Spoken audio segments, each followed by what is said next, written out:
la escuela llegó a casa.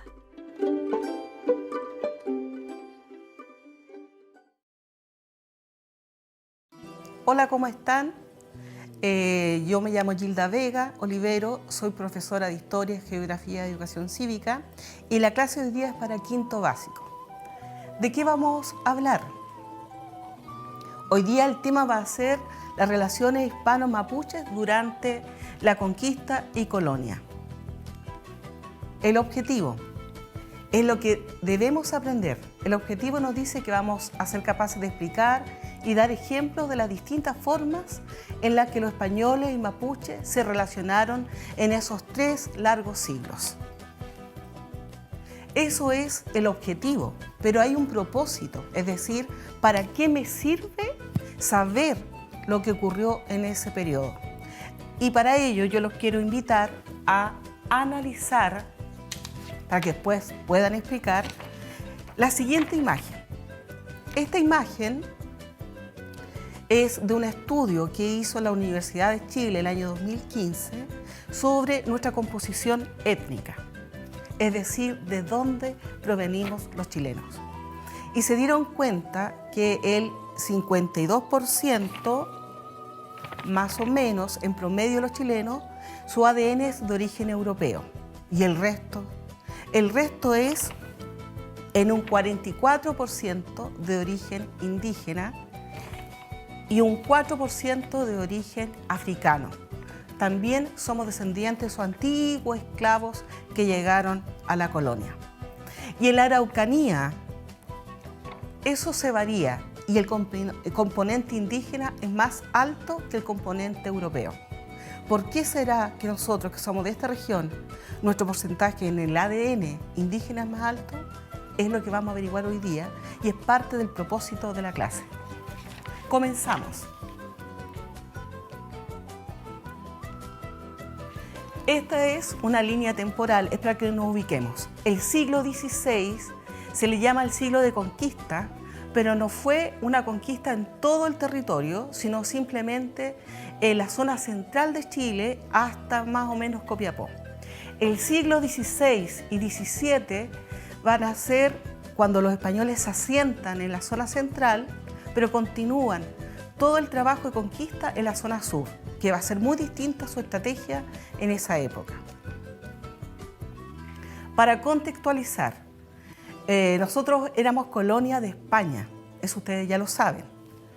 Y España formó 2 virreinatos primero en el siglo XVI y XVII, pero en el siglo XVIII va a ser 4 virreinatos.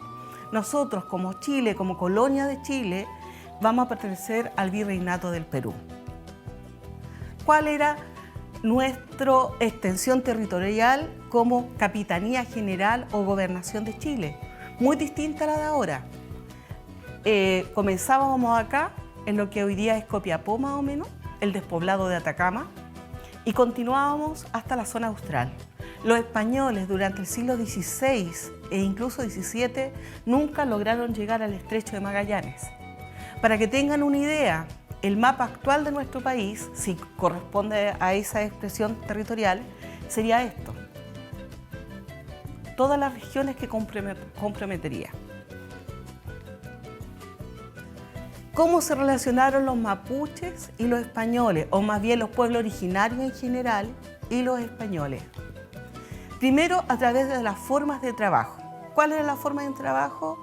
Los españoles los obligaron a vivir en la encomienda y luego se transformaron en inquilinos y peones, una situación que ya vamos a ver.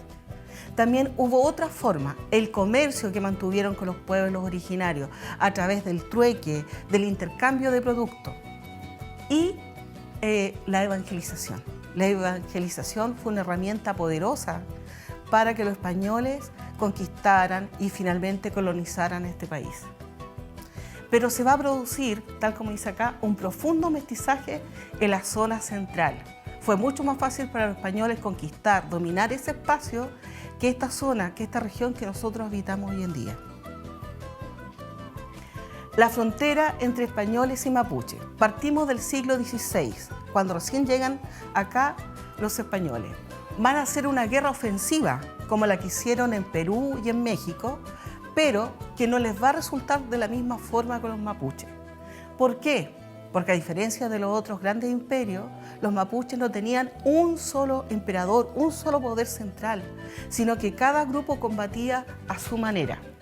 Por lo tanto, podían vencer en un lugar, pero eran derrotados en otro.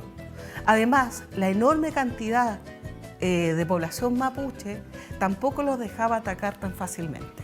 Se distinguen Lautaro, Caupolicán, que incluso apresaron en una gran rebelión a Pedro de Valdivia. Y luego Pelentaru, a fines del siglo XVI, que derrotó al mismísimo gobernador de la época, que además se quedaron con el cuerpo del gobernador y lo hicieron desaparecer allá en Curalaba. Curalaba, niños y niñas, queda cerca de entre Purén y Lumaco. Ahí está el sector de Curalaba. ¿Qué ciudades fundaron los españoles en esta zona? Concepción, Angol, La Imperial, Villarrica y todas las que ustedes ven. Pero ¿cuál era su guerra ofensiva? ¿Cómo la llevaban a cabo? A través de milicias vecinales. Vale decir, los mismos vecinos de una ciudad, eran españoles, tomaban sus armas, su armadura, su caballo y salían a luchar contra los mapuches. ¿Cómo les fue? Horrible. Perdieron. Fue un total fracaso la guerra ofensiva de los españoles frente a los mapuches en el siglo XVI. Entonces van a cambiar de estrategia para el siglo XVII. Va a llegar una misión religiosa católica, solamente podían venir católicos, de sacerdotes jesuitas que van a proponer la guerra defensiva. Ellos decían que a través de la evangelización los mapuches los iban a escuchar, los iban a respetar e iban a hacer y armar y formar relaciones más pacíficas a través de la evangelización. Ese proyecto duró muy poco en el tiempo porque fue un fracaso, pero sí el español aprendió que tenía que tener una frontera. En historia la palabra frontera no es un límite, no es una línea. La frontera es un espacio donde se intercambian relaciones humanas.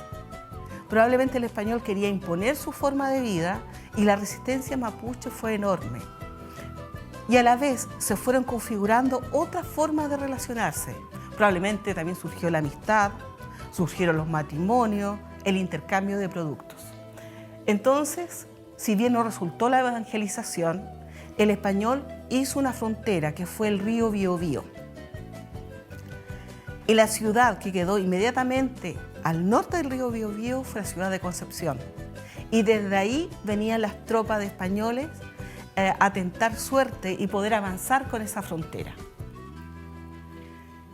El año 1601 llega un nuevo gobernador y trae un ejército profesional. Las milicias vecinales no sirvieron.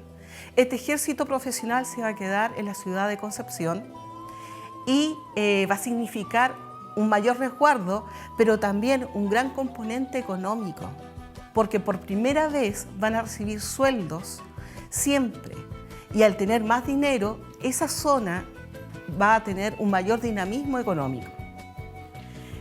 Lamentablemente, el rey, por información que recibía de la zona, dice: vamos a tomar como esclavos a todos los mapuches que se rebelen. Y eso fue una práctica terrible, porque la realidad es que mucha gente del ejército profesional se va a dedicar a capturar mapuches para venderlos como esclavos y lo acusaba de que eran, entre comillas, indios rebeldes. Y los vendían a las haciendas que estaban en la zona central o incluso hasta el virreinato del Perú. Y se va a producir los malones y las malocas. Las malocas, ¿qué son? Estas cosas que yo les estoy contando, estas aventuras que tenían los españoles sobre la población mapuche, que capturaban principalmente a mujeres y niños como esclavos. ¿Cuánto costaba una mujer mapuche como esclava? Alrededor de unos 3.500.000 pesos actuales. Eso costaba. Imagínense lo lucrativo que era esa práctica, pero causaba mucho daño a las relaciones mapuche-hispano. Y por otra parte, los mapuches hacían malones. que eran más o menos lo mismo. Asaltaban haciendas de la ciudad de Chillán, de Concepción o cercanas y tomaban prisioneras a mujeres y niños. Luego había un intercambio de prisioneros. En todas esas relaciones que se dieron también estaba el comercio. El comercio fue fundamental. Y como vamos viendo, porque decía explicar las relaciones, ese es nuestro objetivo, es poder explicar las relaciones que hubo entre mapuches y chilenos. Vamos a ver de qué se trataba el comercio. Ahora, en el siglo XVIII, porque ya hablamos del siglo XVII, el siglo XVIII van a existir otro tipo de relaciones llamadas parlamentos. Y los parlamentos fue muy especial. Hay un historiador, hay grandes historiadores en Chile. Uno de ellos es, en este momento no lo recuerdo, pero es muy importante en nuestra historia, Gabriel Salazar. Él que dice que el pueblo mapuche es el único que luchó durante 300 años por defender su territorio. Y a la vez, uno no puede pensar que 300 años va a estar en guerra, sino que se fueron también dando otras relaciones, entre ellas el comercio, el parlamento. Y los parlamentos cuando hacían estas reuniones. Comenzaron a mediados del siglo XVII, pero durante el siglo XVIII, que es lo que estamos viendo ahora, fueron esenciales. ¿Cómo las vamos a definir? Para que lo veas. Intercambios religiosos y comerciales. Eran espacios de convivencia que facilitaron un mayor intercambio comercial y cultural. Y ello provocó una enorme formación de una identidad mestiza. Creo que todo Chile es mestizo, pero en esta región es más que en cualquier otra región.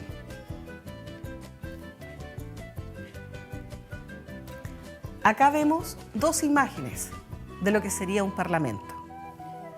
Y esta es la que más me gusta en realidad porque muestra cómo llegaban los distintos pueblos, tanto el español como el pueblo mapuche con sus propias banderas. A fines del siglo XVIII, el imperio español, el gran imperio español de la época, tuvo que reconocer a los mapuches como una nación independiente y permitía que llevaran banderas.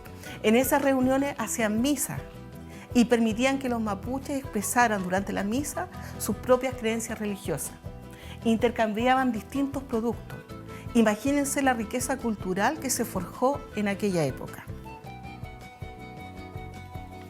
El comercio en esta región llamada la frontera. ¿Cuál era la necesidad de los españoles y mestizos que vivían desde la línea del río Biobío, vale decir de Concepción, hacia más al norte? Ellos necesitaban alimentos agrícolas que tenían los mapuches, ganado y ponchos. Recuerden algo que da como un poco de risa porque los españoles trajeron el caballo y el ganado de las vaquitas. Sin embargo, después fueron los mapuches los que más producían esos productos y los españoles le compraban a ellos. ¿Qué necesitaban los mapuches que también se estaban haciendo mestizos y que les cuesta reconocer esa parte? ¿Qué necesitaban de los españoles o de los otros mestizos que vivían al norte de la línea del Biobío? Necesitaban objetos de hierro, espuelas, herraduras para los caballos, espejos, botones, bebidas alcohólicas que les compraban y que además lo hacían en sus rituales. Acá nos vamos a dar cuenta que en el siglo XVIII van a surgir una serie de nuevos sujetos históricos.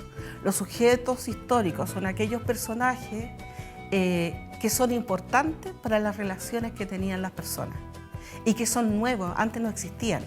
Por ejemplo, estaban los conchavadores, que eran comerciantes de productos. Es decir, había un mestizo que venía desde la línea de Concepción, de esa ciudad, y pasaba por todas las comunidades mapuches vendiendo sus productos. Probablemente tenía esposa, tuvo hijos con varias de ellas y ahí se fue haciendo mayor mestizaje a nivel biológico, pero a nivel cultural traía productos y se llevaba productos también mapuche. Siempre estuvieron indios amigos. ¿Quién eran los indios amigos? Aquellos que colaboraban con los españoles, que les prestaban comida, alojamiento, que les entregaban información sobre qué estaban haciendo las otras comunidades. Estuvo también el comisario de las naciones. Él era un personaje oficial que el Imperio Español mandaba para que mantuviera relaciones políticas con los mapuches. También estuvieron los capitanes de amigos, que ellos eran los que se relacionaban del ejército con los mapuches. Por lo tanto, vemos que hay una serie de sujetos y de relaciones nuevas. Ahora, pasando de esto a explicarles esta imagen, para que recordemos y sinteticemos lo que hemos visto.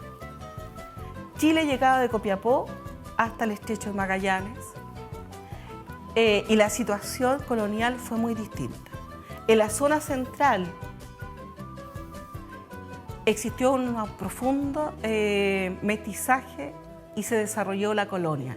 El español se asentó en esta zona y vivió en esta zona. Ahí formó su nueva España. Pero en la región que nosotros habitamos hoy en día, que está al sur del río Biobío, que llega hasta el Tolten, ahí era la zona de frontera y se dieron todo este tipo de relaciones que acabamos de ver. ¿Qué ocurría más al sur? Estaba la hermosa ciudad de Valdivia, a la cual se le llama la última frontera. Y más al sur existían también otros pueblos originarios y estaban los mapuches, donde también mantenían una serie de ganado, ya sea de caballos y de vacas, o vacuno. En la zona central hubo haciendas donde se forjaron los inquilinos y en la zona de la frontera se dieron una serie de relaciones que hemos visto. Siguiendo con esta síntesis, recordemos que el comercio, la encomienda, los parlamentos e incluso la guerra hizo posible que se formara una enorme tradición mestiza. Nosotros somos biológicamente mestizos y culturalmente también. Usamos un idioma que trajeron los europeos. Nuestra religión, aunque a veces nos llama la iglesia, es cristiana, ya sea católica o evangélica. Utilizamos como libro central la Biblia. Tenemos muchas cosas en nuestras comidas que son herencia de los españoles. Las empanadas, los dulces chilenos, son toda herencia de ellos. Pero ¿qué tenemos de los mapuches? También usamos muchas palabras, como cuáles dirán ustedes. La palabra guata es de origen mapuche, por ejemplo. Usamos merquén o ají y es parte de nuestra alimentación. De América era el choclo, las papas que usaban los mapuches. De a poco hemos ido aprendiendo a consumir nuevamente la quinoa. Quizás la alimentación sea la forma en que podamos constatar de mayor forma nuestro mestizaje. Y por último, nuestras creencias. Si bien somos cristianos, profundamente cristianos, también en nuestra creencia religiosa incluimos creencias que eran de los mapuches. Y esto ha forjado que seamos una sociedad mestiza, en la forma, en las creencias y en nuestra forma de vida. Y como tarea, ¿qué te va a quedar por averiguar?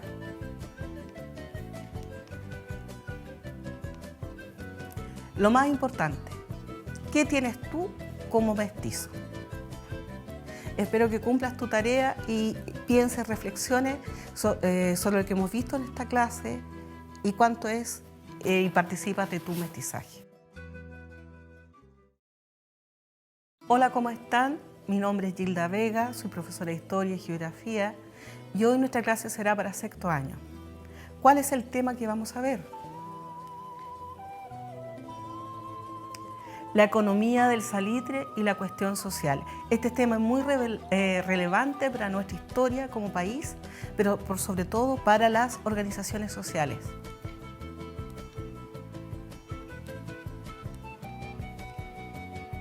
¿Cuál es el objetivo? Es lo que queremos aprender. Vamos a aprender algo muy simple, a proporcionar características o caracterizar los principales aspectos que definieron el periodo de riqueza aportada por la explotación del salitre, considerando la expansión económica y el inicio de la cuestión social. Ese es nuestro objetivo. Pero como ya ustedes me conocen un poco y saben que para mí lo principal es saber el propósito de la clase. El propósito en este caso es aprender la importancia de la organización social para luchar por los derechos. Ese es el propósito de nuestra clase. Y la historia nos ayuda a comprendernos mejor dentro de nuestro espacio. Vamos a comenzar. La historia del siglo XIX. Nosotros como país surgimos, nos hacemos independientes en el siglo XIX. Hacia 1818 alcanzamos nuestra independencia. ¿Y qué pasa el resto del siglo XIX? Es lo que vamos a ver. Primero se organiza la República. Decidimos ser una república, tener un presidente, vamos a tener un senado, un sentido de justicia, como tres poderes separados, como lo hace una república. Y quizás dentro de lo más importante, ya en la mitad del siglo XIX, ocurre la expansión territorial. Por ejemplo, a través de la Guerra del Pacífico obtuvimos toda esta zona que va de lo que hoy día conocemos como la ciudad de Antofagasta hasta incluso Tacna. Es una enorme expansión territorial, pero tan importante como esa enorme expansión fueron las riquezas que conquistamos, esencialmente mineras. Hoy en día el cobre que produce Chile y que alimenta Chile se produce básicamente en estas regiones y además en la sexta región de Rancagua. También nos expandimos en forma interna cuando se ocupa la Araucanía, que lo vamos a ir viendo en la medida que avanzamos en el tema.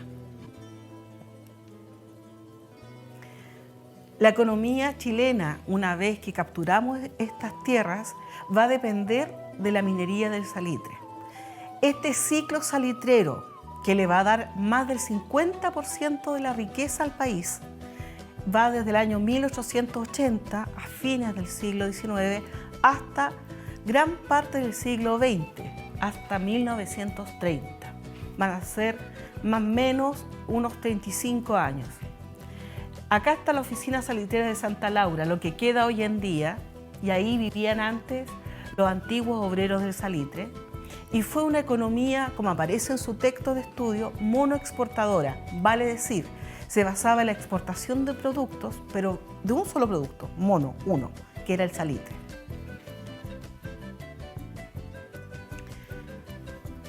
¿Qué provocó en las regiones del norte, en esas regiones que habían sido, Antofagasta antes era de Bolivia, Tarapacá, donde está Iquique, y luego Arica? ¿Qué provocó en esas regiones que antes eran de estos países vecinos y que perdieron su territorio después de la Guerra del Pacífico?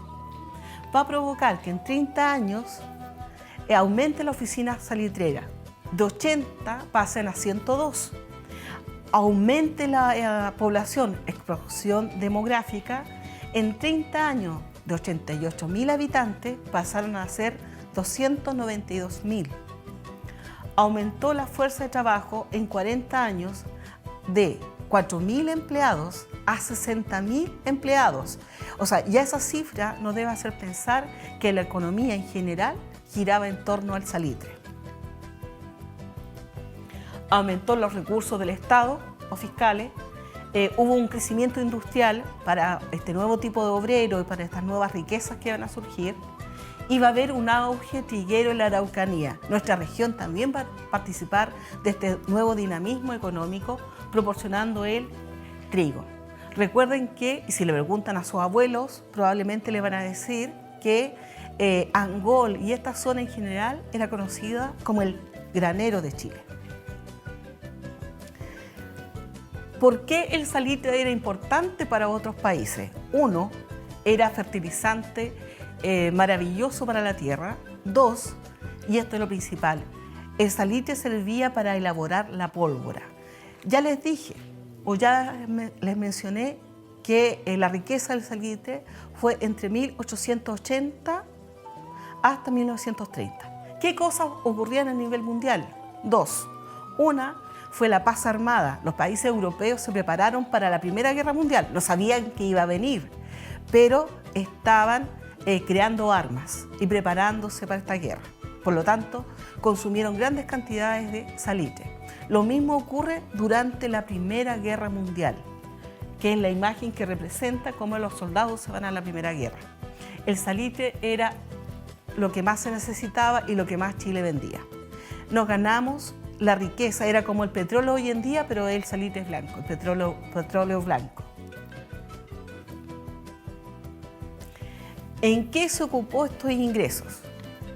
En la expansión de los servicios públicos, en creación de algunas empresas estatales, expansión del Estado. El Estado fue más grande ahora, se crearon nuevas oficinas, en obras públicas y en un gasto social profundo, pero en educación. Acá, en obras públicas, yo me quiero detener un poco y vemos la imagen del viaducto del Mayeco, acá. Este viaducto, si ustedes lo visitan con sus papás en algún momento, se van a dar cuenta que al entrar aún se conserva una parte muy antigua y hay una placa que reconoce al presidente de la época, José Manuel Balmaceda. Esta obra, a fines del siglo XIX, fue una gran obra de ingeniería, envidiada por el resto de América Latina. A modo de comentario, en 1899, el último año del siglo XIX en Chile, la red ferroviaria estatal tenía un total de 1.983 kilómetros y en 1920, es decir, prácticamente 21 años después, esa cifra aumentó a 4.579 kilómetros. Es decir, casi todo el país se podía viajar en tren. Era muy importante el tren. ¿Cómo fue el gasto fiscal visto como gráfico? Esencialmente en educación. Se gastaba en defensa. Chile había atravesado la Guerra del Pacífico, lo que había dado una gran prosperidad. Por lo tanto, había una gran inversión en las Fuerzas Armadas de la época. En administración, pero el área social incluso era menos que la administración. ¿Cuál es el área social? Salud, vivienda, por ejemplo. ¿Las salitreras eran de los chilenos? No, no era del Estado de Chile. Si bien estaban en territorio nacional, en su mayoría pertenecieron a personas con otra nacionalidad. Al inicio, antes de la Guerra del Pacífico, eran peruanas, la mayoría. Después de la Guerra del Pacífico, tuvieron una gran cantidad de compras de ingleses. Los ingleses compraron las acciones de la mayoría de las salitreras y ellos eran los grandes dueños de la salitera. A modo de ver y como ejemplo, Iquique hasta el día de hoy conserva algunos elementos de esta fuerte colonia inglesa. Y en Valparaíso, si ustedes un día viajan allá, se van a dar cuenta que en el centro financiero de Valparaíso son edificios de origen inglés, que marcan la presencia de esta fuerte colonia inglesa que hubo en Chile en aquella época, producto de la riqueza del salitre. Y es más, hay algunos libros de historia y genetistas que dicen que más de 800.000 habitantes de la zona de Valparaíso son descendientes de ingleses. Es una muestra de cómo ellos participaron en la economía y en la sociedad de la época. ¿Qué más ocurrió? Dentro de Chile hubo un pequeño mercado que se fue ampliando, producto de que ahora van a haber más obreros con dinero, y también comienza a existir una pequeña cantidad de industrias, porque antes no habían. Ahora van a haber industrias, ¿como cuáles?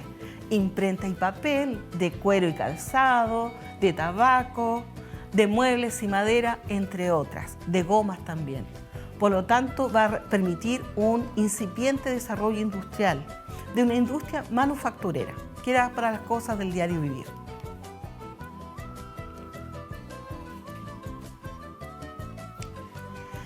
Esto lo hicieron privados, no lo hace el Estado. Los privados, empresarios en forma particular, van a hacer estas pequeñas industrias. Van a tener ayuda del Estado. ¿De qué forma el Estado va a proteger lo que ellos están creando? Miren, en 1880 eran apenas 570 industrias que existían en Chile, 570. Pero en 1914 superaban a las 2.400 industrias. Imagínense el dinamismo económico que había en el país. Era enorme. Y una se pregunta, ¿habrá sido para todo el país igual? ¿Qué pasó con la agricultura? Se continúa con el latifundio, que es una cosa heredada de la colonia. Existían prácticas agrícolas tradicionales. En la imagen, si la pueden ver, vemos los inquilinos viviendo, esto es toda la zona central, viviendo en estas casas autoconstruidas con techo de paja, porque los inquilinos eran mestizos descendientes de mapuche. Entonces su casa era una mezcla de lo que es la ruca mapuche y lo que el español le enseñó a crear. Y la Araucanía, la región donde nosotros vivimos, fue incorporada porque había que producir grandes cantidades de trigo para esta nueva población que vivía en la zona norte. La pregunta de hace un rato es, ¿esta riqueza era para todos de la misma manera? Y la respuesta es no. La mayoría de las personas que vivían en las ciudades y sobre todo en las salitreras vivían en una pobreza horrible. Que nosotros nos espantaríamos hoy en día las condiciones de vida. Aunque de alguna forma tenemos igual compatriotas que viven no en las mejores condiciones hoy. Y antes de continuar, yo les quiero presentar una imagen. Esta imagen. Esta imagen nos muestra la situación en la cuestión social allá a inicios del siglo XX. Y acá tenemos un campamento. Esta foto fue tomada el año 2018. Es un campamento con la pobreza actual. Mi pregunta es, ¿qué creen ustedes? ¿Cuál de las dos es más bonita o más fea? ¿Cuál pobreza habrá sido más terrible? ¿La de inicio del siglo XX o a inicios del siglo XXI, donde nosotros vivimos? Es una pregunta que les va a quedar a ustedes.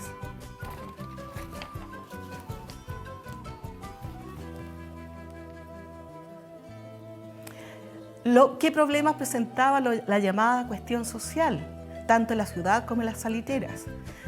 Habitacional, no había casas suficientes, insalubridad, no había una salud, el Estado no se preocupaba de tener hospitales para todos. Había mucho alcoholismo, prostitución, con las enfermedades que todo eso acarrea, y una alta mortalidad, se morían muchos niños sobre todo. Habían familias grandes, pero morían muchos de sus niños. ¿Cuáles eran las condiciones laborales? Porque hemos dicho que el salitre trajo mucha riqueza, mucha gente fue del campo a la ciudad, viviendo en peores condiciones. Dejaban de ser inquilinos. El inquilino era una persona que vivía en el fondo, que el patrón lo dejaba vivir ahí, siempre y cuando trabajara para el patrón, pero siempre condenado a una vida miserable. Entonces, muchas de esas personas deciden irse a la ciudad para trabajar en las industrias pequeñas que habían y ver qué tipo de oficios podían realizar. Cuando llegaban a la ciudad, se encontraban con una situación que a nosotros nos causaría pavor. No tenían dónde vivir, entonces se tenían que ir a arrendar a una pieza, una casa enorme, pero en esa pieza vivía toda la familia, con todo lo que aquellos que nos podemos pensar que era terrible. Pero las condiciones laborales, ¿qué nos dice? Había ausencia de derechos laborales.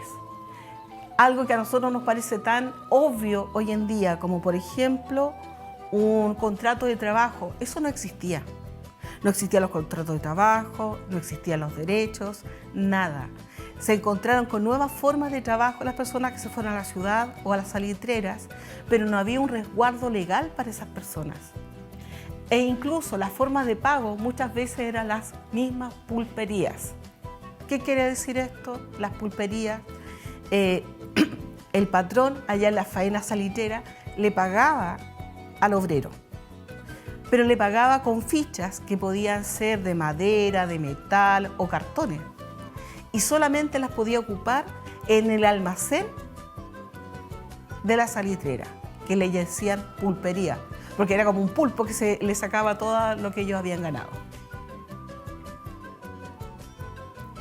Y es así y de esta manera que surgen las organizaciones obreras, porque una persona sola no puede luchar por sus derechos, tiene que unirse a otros y formar una organización. Así lo hicieron ellos y ellas y lograron muchos avances. ¿Cuáles fueron las formas de organizarse?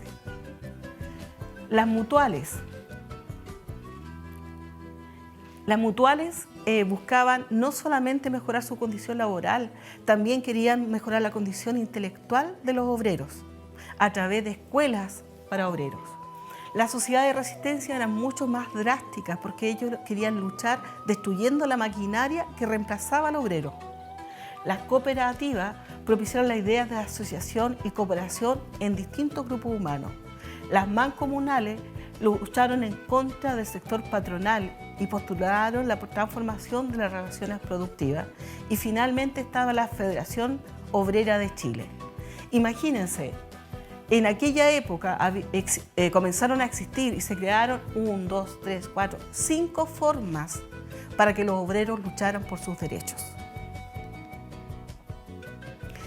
Es así que entre los años 1911 a 1925 hubo un sinnúmero de huelgas. Imagínense, en el año 1920, acá, hubo 105 huelgas obreras. Y en el año 1924, hubo 86. Es decir, si yo leo esta línea, me doy cuenta que a la medida que avanzan los años van a haber más personas organizadas y participando en defender sus derechos y luchando por sus derechos.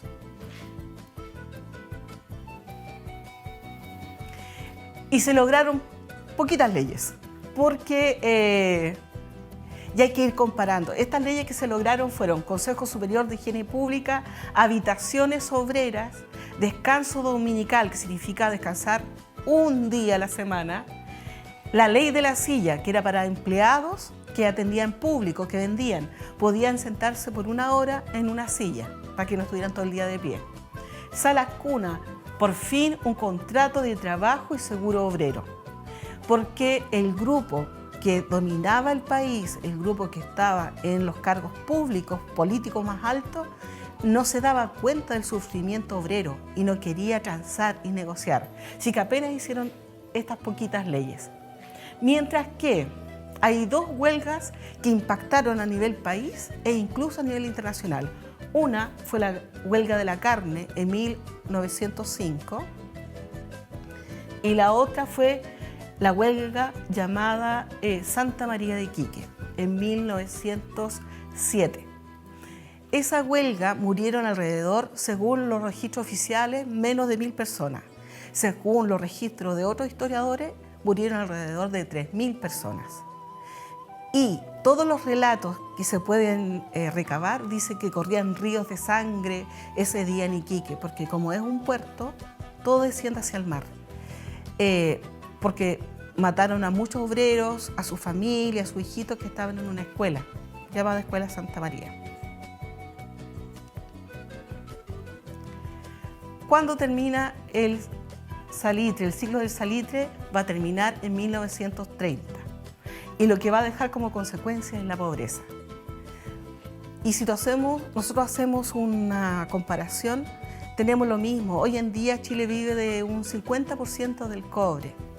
¿Qué creen ustedes que nosotros como país podemos hacer para evitar sufrir lo que sufrió nuestro amado Chile hacia el año 1930? Gracias por tu atención.